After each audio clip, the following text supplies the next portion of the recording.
tu agape nangamna tugahantami lungratay na kaswat siti oi basin na kafi vai ton swal wi chung nga katlaw taton tuliao chan song nga akato sungzan kan oi baton mi fana tu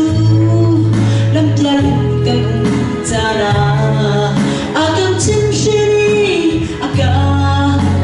tuktone oi batu ta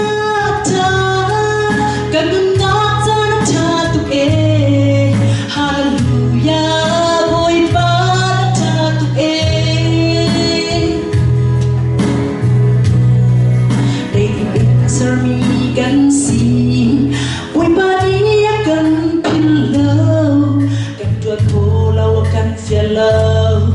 kan tuan ko to fial mi kan si juta atan mante kan hear me tu kan pe tu kan nak ta sung sa in atai oi paton mi fana tu lam tian kan tana akan chim shini akan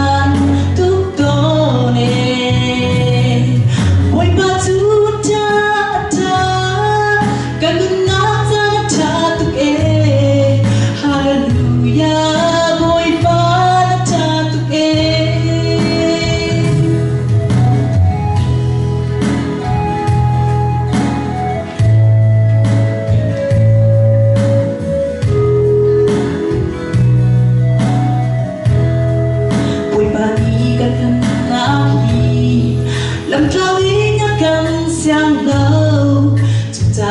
akan chốt ya harap hingip akan beto sinan se harap chung akan umpi sung zago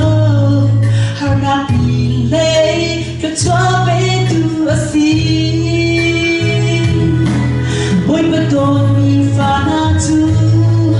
lam tiang kan jana akan chim shini akan tuktone oi batu ta kan na ta tu e